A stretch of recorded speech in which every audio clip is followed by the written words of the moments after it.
ಕಳಕಳಿ ಉಳ್ಳ ಬಸವೇಶ್ ಪಟ್ಟಣಶೆಟ್ಟಿಯವರು ಭವಿಷ್ಯದ ನಾಯಕ ಆಗುವುದರಲ್ಲಿ ಸಂದೇಹವಿಲ್ಲ. ಅವರ ಒಳ್ಳೆಯ ಗುಣಗಳೇ ಅವರನ್ನ ಬೆಳೆಸುತ್ತೆ ಅಂತ ಕನ್ನಡ ದಿನಪತ್ರಿಕೆಯ ಸಂಪಾದಕ ರಾಜೀವ್ ಟೋಪನ್ನವರ್ ಹೇಳಿದ್ರು. ಬೆಳಗಾವಿ ಜಿಲ್ಲೆಯ ಹುಕ್ಕೇರಿ ತಾಲೂಕಿನ ಸಂಕೇಶ್ವರ ಪಟ್ಟಣದಲ್ಲಿ ಬಸವೇಶ್ ಪಟ್ಟಣಶೆಟ್ಟಿಯವರ 41ನೆಯ ಜನ್ಮದಿನಾಚರಣೆಯ ನಿಮಿತ್ತ ಅಭಿಮಾನಿಗಳು ಹಮ್ಮಿಕೊಂಡಿದ್ದ ಸಮಾರಂಭದಲ್ಲಿ ಮಾತನಾಡಿ, ಬಸವೇಶ್ ಅವರು ಮೊದಲಿನಿಂದಲೂ ಎಲೆಮರೆ ಕಾಯಿಯಂತೆ ಬಡಜನ ಹಾಗೂ ನೊಂದವರ ಕಷ್ಟ ಸುಖದಲ್ಲಿ ಭಾಗಿಯಾಗುವ ಗುಣ ಹೊಂದಿರುವ ಅಪರೂಪದ ವ್ಯಕ್ತಿ. ರಾಜಕೀಯವಾಗಿ ಅವರು ಇನ್ನೂ ಉನ್ನತಕ್ಕೆ ಬೆಳೆಯಲಿ, ದೇವರು ಅವರಿಗೆ ಇನ್ನೂ ಹೆಚ್ಚು ಜನ ಸೇವೆ ಮಾಡುವ ಹೆಚ್ಚಿನ ಶಕ್ತಿ ನೀಡಲಿ ಎಂದರು. ಯುವ ಕಾಂಗ್ರೆಸ್ ಧುರೀಣರಾದ ಕಿರಣ್ ರಜಪೂತ್ ಮಾತನಾಡಿ, ತಾಲೂಕಿನ ಭರವಸೆಯ ಯುವ ನಾಯಕ ಬಸವೇಶ್ ಅವರು ಸ್ನೇಹ ಜೀವಿ, ನೇರ ನಡೆ ನೇರ ನುಡಿ ವ್ಯಕ್ತಿತ್ವದ ಅವರು ನೂರಾರು ಯುವಕರಿಗೆ ಸ್ಫೂರ್ತಿಯಾಗಿ ಅದೆಷ್ಟು ನಿರುದ್ಯೋಗಿ ಯುವಕರಿಗೆ ದಾರಿದೀಪವಾಗಿದ್ದಾರೆ.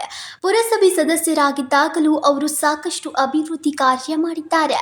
ಮುಂದಿನ ದಿನಗಳಲ್ಲಿ ಅವರು ರಾಜಕೀಯವಾಗಿ ಸಾಮಾಜಿಕವಾಗಿ ಉನ್ನತ ಸ್ಥಾನಕ್ಕೆ ಏರಲಿ, ಅವರ ಮುಂದಿನ ಜೀವನ ಉಜ್ವಲವಾಗಲಿ ಎಂದರು. ಇನ್ನು ಈ ಸಂದರ್ಭದಲ್ಲಿ ಅನೇಕರು ಉಪಸ್ಥಿತರಿದ್ದರು. Rajashekhar Hiremath, KMN Kannada news, Belagavi.